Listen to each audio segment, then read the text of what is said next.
இருந்த கொண்டைய மறந்த விஜய் டிவி சீரியல்கள் கொஞ்சம் கூட லாஜிக்கே இல்லாமல் இப்படி ஏமாத்துறாங்களே அப்படிங்கிற மாதிரியா விஜய் டிவி சீரியல்களை பார்க்குற ரசிகர்கள் புலம்புறாங்க. ஸோ என்ன நடந்துச்சு அப்படிங்கிறத வந்துட்டு பார்க்கலாம். கேட்குறவன் கேனப்பையிலாக இருந்தால் கேப்பையில் நெய்வடியுதுன்னு கூட சொல்லுவாங்க. ஸோ இந்த சீரியல்களை நடிக்கிற அக்கப்போர் எல்லாமே பார்த்தீங்கன்னா நாளுக்கு நாள் தாங்கவே முடியல. முன்னாடியெல்லாம் சீரியல்களில் ஒரு சீன் வந்தால் அதை அப்படியே மக்கள் பார்த்துட்டு விட்டுடுவாங்க. ஆனால் இப்போதைக்கு நிலவரமே வேறு. ஒரு சின்ன சீன் நெருடலான்னு தெரிஞ்சாலுமே உடனே அதை பற்றி சோஷியல் மீடியாவில் பேசி பெரிய விஷயமாக்கிடுவாங்க ரசிகர்கள். அப்படி இந்த வாரம் இணையவாசிகள் கிட்ட சிக்கினது விஜய் டிவி சீரியல்கள் தான்.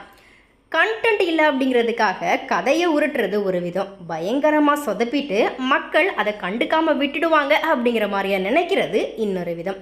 விஜய் டிவி சீரியல்கள் பண்ண சொதப்பல்கள் தான் இப்போது வசமாக சிக்கியிருக்குது. ஸோ விஜய் டிவியில் இப்போதைக்கு நம்பர் 1 இடத்துல இருக்கிற சீரியல் பார்த்தீங்கன்னா சிறகடிக்க ஆசை சீரியல். முத்து அண்ட் மீனாவுக்காகத்தான் முதல்ல இந்த சீரியலை மக்கள் பார்க்க ஆரம்பித்தாங்க. இந்த சீரியலில் மனோஜன் ரோகிணி ஜீவாவை கண்டுபிடிச்சி 27 லட்சத்துக்கும் வட்டி போட்டு 30 லட்சமாக கேட்டிருப்பாங்க.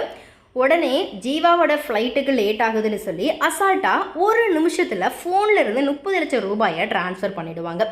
இதெல்லாம் நம்புகிற கதையாவாக இருக்குது. ஒரே நேரத்தில் 30 லட்சத்தை நெட் பேங்கிங் மூலியமாக ட்ரான்ஸ்ஃபர் பண்ண முடியுமா என்ன? டெக்னாலஜிக்கு சவால் விட்டு பார்த்துருக்குறாங்க இந்த சீரியலோட இயக்குனர். அது மட்டுமா, வீட்டுக்கு வந்ததும் ரோகிணி மாமியார் கிட்ட எங்கள் அப்பா மாமா கிட்ட இந்த காசை கொடுத்து விட்டுருக்கிறாரு இந்த மாதிரியா சொல்ல, ஏன் இதை மலேசியாவிலேருந்து வரும்போது எடுத்துகிட்டு வர முடியாதா இந்த மாதிரியா முத்து கேட்பார்.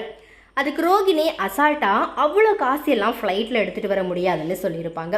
சரியான டாக்குமெண்ட் இருந்தால் எவ்வளோ காசு வேணால் எடுத்துகிட்டு வரலாமே அப்படின்னு ஒரு கேள்வி கேட்க அந்த வீட்டில் ஆள் இல்லாமல் போனது தான் ஆச்சரியமாக இருக்குது. என்ன தப்பு பண்ணாலுமே மாட்டாத ரோகிணியை பார்க்கும்போது மக்கு சீரியல் பார்க்குறவங்களா இல்லை சீரியலோட இயக்குனரா அப்படிங்கிறது தான் தெரியல. இந்த எல்லா சீரியலுக்குமே ஒருபடி மேலே பாக்கியலட்சுமி சீரியல். 50 வயசில் 2வது திருமணம் செஞ்சு ராதிகாவை கர்ப்பமாக்கிட்டு அதை பெரிய சாதனையாக நினச்சிக்கிட்டு இருக்கிறாரு கோபி. இன்னொரு பக்கம் பழனிசாமி கலராக ட்ரெஸ்ஸை போட்டுக்கிட்டு பாக்கியாவுக்கு ரூட்டு விடுறாரு.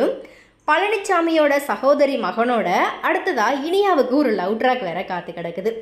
அமிர்தாவோட முன்னாள் கணவர் கணேசன் சுடுகாடு வரைக்கும் போயிட்டு வந்த காட்சி எல்லாமே மக்கள் பார்த்ததை மறந்துட்டு மறுபடியும் அவரை உயிரோட கொண்டு வந்த இயக்குனர் ஜகஜலா கில்லாடி தான் அப்படிங்கிற மாதிரியாவும் ரசிகர்கள் சொல்கிறாங்க.